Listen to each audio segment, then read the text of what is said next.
The Quest of Iranon by H.P. Lovecraft.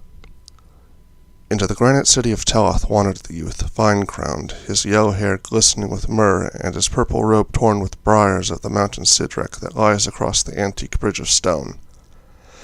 The men of Teloth are dark and stern, and dwell in square houses, and with frowns they asked the stranger whence he had come, and what were his name and fortune. So the youth answered, I am Iranon, and come from Ira, a far city that I recall only dimly, but seek to find again. I am a singer of songs that I learned in the far city, and my calling is to make beauty with the things remembered of childhood.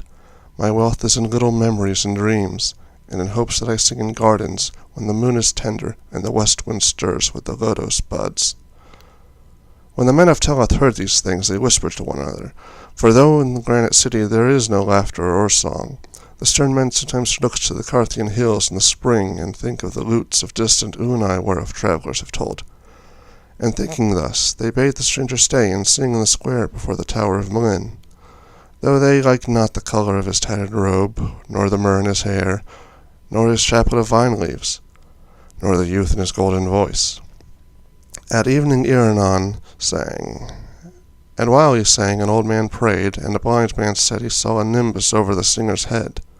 But most of the men of Teloth yawned, and some laughed, and some went away to sleep, for Iranon told nothing useful, saying only his memories, his hopes, and his dreams.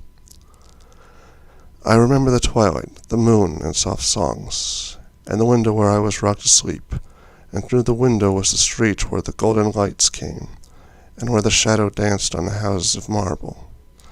I remember the square of moonlight on the floor that was not like any other lights, and the visions that danced in the moonbeams when my mother sang to me. And too I remember the sun of morning bright above the many-colored hills in summer, and the sweetness of flowers borne on the south wind that made the trees sing. O Ira, city of marble and beryl, how many are thy beauties! How I love the warm and fragrant groves of thy highland Nithra, and the falls of the tiny Craw that flowed through the verdant valley. In those groves and in that vale the children wove wreaths for one another, and at dusk I streamed strange dreams under the yath trees on the mountain as I saw below me the lights of the city, and the curving Nithra reflecting a ribbon of stars.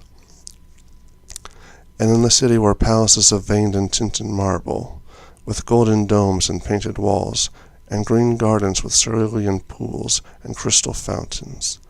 Often I played in the gardens and waded in the pools, and lay and dreamed among the pale flowers under the trees. Sometimes at sunset I would climb the long hilly street to the citadel in the open place, and look down upon Ira, the magic city of marble and beryl, splendid in a robe of golden flame. Long have I missed thee, Ira, for I was but young when we went into exile, but my father was thy king, and I shall come again to thee, for it is so decreed of fate. All through 7 lands have I sought thee, and some day shall I reign over thy groves and gardens, thy streets and palaces, and sing to men who shall know whereof I sing, and laugh not nor turn away, for I am Iranon, who was a prince in Ira. That night the men of Teloth lodged the stranger in a stable, and in the morning an archon came to him, and told him to go to the shop of Athok the cobbler, and be apprenticed to him. But I am Iranon, a singer of songs, he said, and have no heart for the cobbler's trade. All in Teloth must toil, replied the archon, for it is the law. Then said Iranon, Wherefore do ye toil? Is it not that ye may live and be happy? And if ye toil only that ye may toil more, when shall happiness find you? Ye toil to live, but is not life made of beauty and song? And if ye suffer no singers among you, where shall be the fruits of your toil? Toil without songs is like a weary journey without an end. Were not death more pleasing? But the archon was sullen, and did not understand, and rebuked the stranger. Thou art a strange youth, and I like not thy face nor thy voice. The words thou speakest are blasphemy. For the gods of Teloth have said that toil is good. Our gods have promised us a haven of light beyond death, where there shall be rest without end, and crystal coldness amidst which none shall vex his mind with thoughts, or his eyes with beauty. Go thou then to Athok the cobbler, or be gone out of the city by sunset. All must serve, and song is folly. So Iranon went out of the stable and walked over the narrow stone streets between the gloomy square houses of granite, seeking something green in the air of spring. But in Teloth nothing was green, for all was of stone. On the faces of men were frowns, but by the stone embankment along the sluggish river Zuro sate a young boy with sad eyes gazing into the waters, to spy green budding branches washed down from the hills by the freshets. And the boy said to him, "Art thou not indeed he of whom the archons tell, who seekest a far city and a fair land? I am Ramnod, and born of the blood of Teloth, but am not old in the ways of the granite city, and yearn daily for the warm groves and the distant lands of beauty and song. Beyond the Carthian hills lieth Unai, the city of lutes and dancing, which men whisper of and say is both lovely and terrible. Thither would I go were I old enough to find the way, and thither shouldst thou go, and thou wouldst sing, and have men listen to thee. Let us leave the city Teloth, and fare together among the hills of spring. Thou shalt shew me the ways of travel, and I will attend thy songs at evening, when the stars one by one bring dreams to the minds of dreamers. And peradventure it may be that Unai, the city of lutes and dancing, is even the fair Ira thou seekest, for it is told that thou hast not known Ira since old days, and her name often changeth.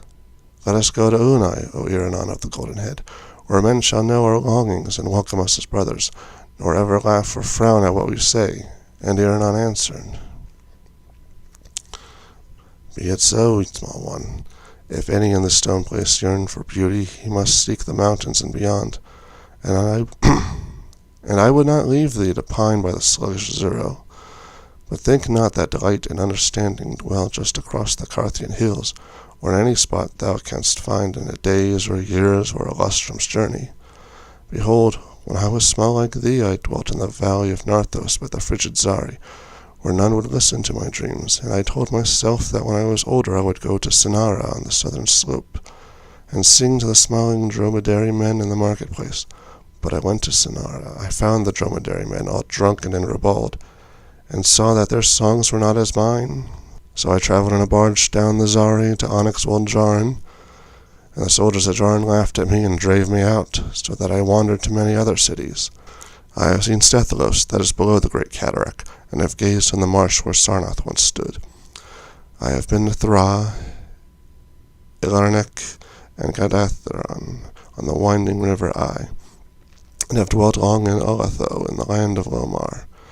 But though I have had listeners sometimes, they have ever been few, and I know that welcome shall await me only in Ira, the city of marble and beryl, where my father once ruled as king. So for Ira shall we seek, though it were well to visit the distant and lute-blessed Unai.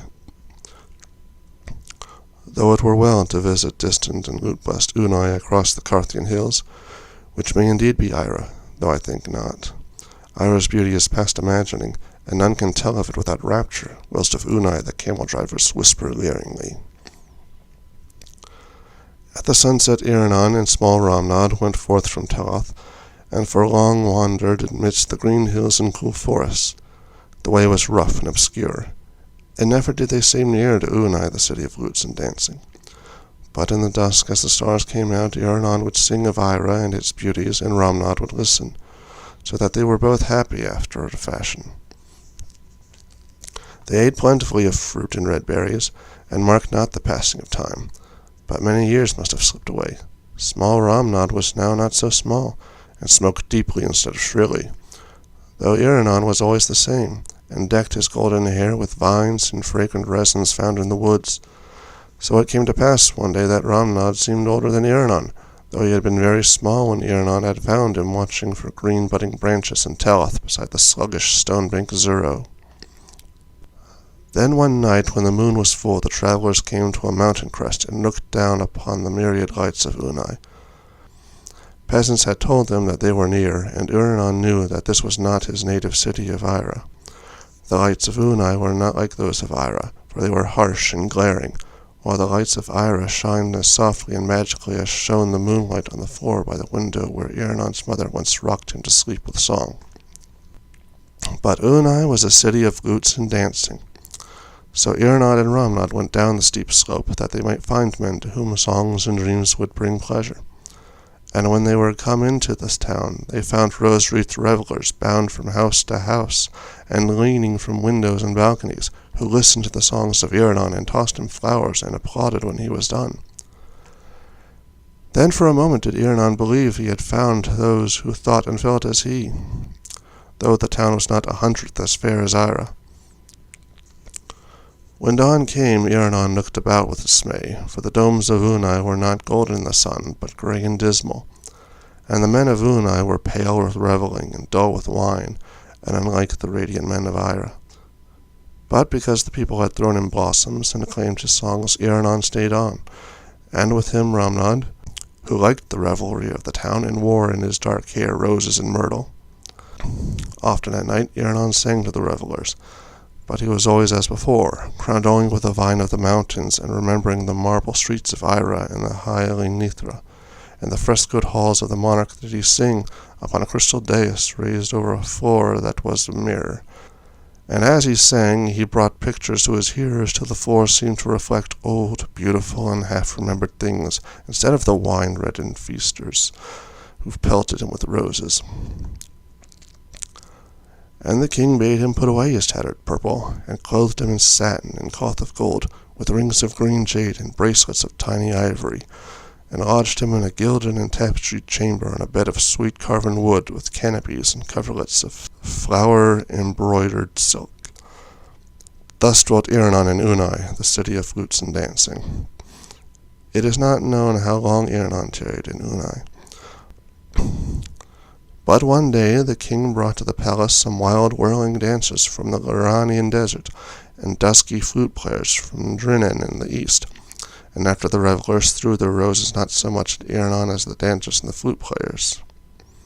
And day by day that Ramnad, who had been a small boy in Garnet Teloth, grew coarser and redder with wine, till he dreamed less and less, and listened with less delight to the songs of Iranon. But though Iranon was sad, he ceased not to sing, and at evening told again his dreams of Ira, the city of marble and beryl. Then one night the red and fattened Ramnad snorted heavily amidst the poppied silks of his banquet couch, and died writhing, whilst Iranon, pale and slender, sang to himself in a far corner. And when Iranon had wept over the grave of Ramnad, and strewn it with green budding branches, such as Ramnad used to love, he put aside his silks and gauds, and when forgotten out of Unai, the city of flutes and dancing, clad only in the ragged purple in which he had come, and garlanded with fresh vines from the mountains. Into the sunset wandered Iranon, seeking still for his native land, and for men who would understand and cherish his songs and dreams. In all the cities of Cydothria, and in the lands beyond the Benazic desert, gay-faced children laughed at his olden songs and tattered robe and purple. But Iranon stayed ever young, and wore wreaths upon his golden head, whilst he sang of Ira, delight of the past and hope of the future. So came he one night to the squalid cot of an antique shepherd, bent and dirty, who kept lean flocks on a stony slope above a quicksand marsh. To this man Iranon spoke, as to so many others. Canst thou tell me where I may find Ira, the city of marble and beryl, where flows the high Nithra, and where the falls of the tiny cross sing to verdant valleys and hills forested with yath trees? And the shepherd, hearing, looked long and strangely at Iranon, as if recalling something very far away in time, and noted each line of the stranger's face, and his golden hair, and his crown of vine leaves. But he was old, and shook his head as he replied, O stranger, I have indeed heard the name of Ira, and the other names thou hast spoken, but they come to me from afar down the waste of long years. I heard them in my youth from the lips of a playmate, a beggar's boy given to strange dreams, who would weave long tales about the moon and the flowers and the west wind. We used to laugh at him, for we knew him from his birth, though he thought himself a king's son. He was comely, even as thou, but full of folly and strangeness, and he ran away even when small to find those who would listen gladly to his songs and dreams. How often he hath sung to me of lands that never were, and things that never can be. Of Ira did he speak much, of Ira and the river Nithra, and the falls of the tiny Craw. There would he ever say he once dwelt as a prince, though here we knew him from his birth. Nor was there ever a marble city of Ira, nor those who would delight in string songs, save in the dreams of mine old playmate Iranon, who is gone. And in the twilight, as the stars came out one by one, and the moon cast on the marsh a radiance like that which a child sees quivering on the floor as he is rocked to sleep at evening,